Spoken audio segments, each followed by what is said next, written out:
Alright, so here's a quick little video on what's wrong with my Logitech G920 steering wheel.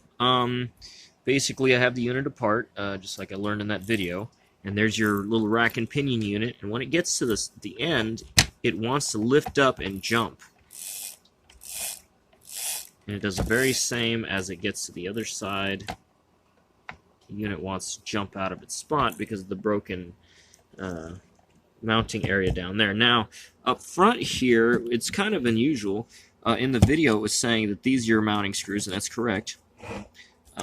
Go in here, but you can see there's the broken plastic. All that's supposed to be one piece. So I'm going to actually try and take these two screws and use them up front here. It looks like there's a place you can mount them, but there's no holes drilled. I'm going to try and do something like that, which is kind of weird because those two screws should be like that, but whatever. Could be a temporary fix. We'll see. See how it works.